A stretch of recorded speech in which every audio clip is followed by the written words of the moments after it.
জাতীয় মসজিদ বাইতুল মোকাররমের সম্মানিত খতিব সাহেব হুজুর আল্লামা আব্দুল মালিক হাফিজাহুল্লাহ এবং বড় বড় উলামায়ে কেরামদের নেতৃত্বে জাতীয়ভাবে তওবার আহ্বান করছি।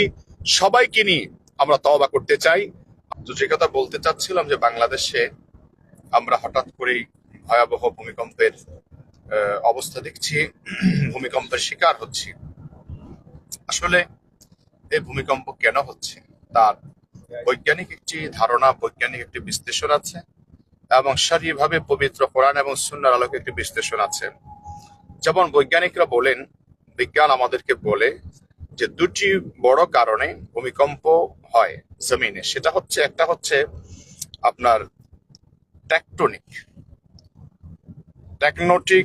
টেকটনিক প্লেট, মানে হচ্ছে আমাদের ভূগর্ভে যে প্লেট আছে, আল্লাহ তাআলা যে প্লেটে পৃথিবীকে সাজিয়ে রেখেছেন, তাদের ভাষায় তারা বলেন যখন নাকি প্লেটগুলি নাড়াচাড়া করে তখন আপনার এই একটার সাথে একটা যখন সংঘর্ষ হয় তখন জমিনে ভূমিকম্প সৃষ্টি হয় বা উৎপন্ন হয়। এটা একটা কারণ। আরেকটা কারণ বৈজ্ঞানিক ভাষায় তারা বলেন যে আগ্নেয়গিরির অগ্নিৎপাত। আগ্নেয়গিরি তার মানে আমাদের মাটির নিচে আমরা জানি যে এখানে আল্লাহ তাআলা বিশাল এক জগৎ রেখেছেন, সেখানে বিশাল আগুন আছে। আর সেখান থেকে যখন কোনো অগ্নিৎপাত হয়, মানে আগুন যখন বিস্ফোরণ হয়, তখনই পৃথিবীতে ভূমিকম্প হয়। এটা হচ্ছে বৈজ্ঞানিক থিওরি বা বিজ্ঞানের থিওরি। আমি আপনাদেরকে পবিত্র কোরআন এবং সুন্নাহর আলোকে যে কথা বলতে চাচ্ছি সেটা হচ্ছে আল্লাহ সুবহানাহু ওয়া তাআলা স্পষ্ট বলেছেন, যহরাল ফাসাদু ফিল বাররি ওয়াল বাহরি বিমা কাসাবাত আইদিন নাস।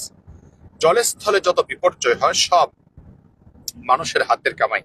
তার মানে হচ্ছে রাসূল করিম সাল্লাল্লাহু আলাইহি ওয়াসাল্লাম ব্যাখ্যা দিয়েছেন সহিহ বুখারীতে, যখন পাপকে মানুষ পাপী মনে করবে না, যখন কবিরা গুনাহকে গুনাহি মনে করবে না, এমনকি যখন মানুষ তার মা বাবার অবাধ্য হবে, উলামায়ে কেরামকে লাঞ্ছিত করবে, অপমানিত করবে, এমনকি মানুষ ফিতনায় পড়ে যাবে।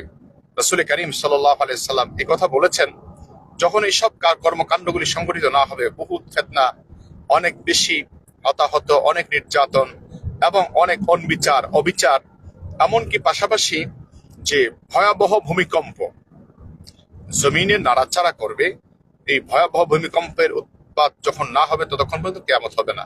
মানে রাসূলুল্লাহ সাল্লাল্লাহু আলাইহি ওয়াসাল্লাম এগুলোকে ছোট আলামত হিসাবে আমাদের কাছে ব্যক্ত করেছেন। আর এই ভূমিকম্পের মূল কারণটি রাসূল করিম সাল্লাল্লাহু আলাইহি ওয়াসাল্লাম বলছেন যে জমিনে যখন অনেক বেশি জুলুম হবে, অন্যায় হবে, এবং এই জমিনে যখন নাকি আল্লাহ তাআলার নাফরমানি বেশি হবে, তখনই আল্লাহ তাআলা আমাদেরকে সিগন্যাল দেন। তার মানে হচ্ছে আল্লাহ তাআলা আমাদেরকে বুঝান যেন আমরা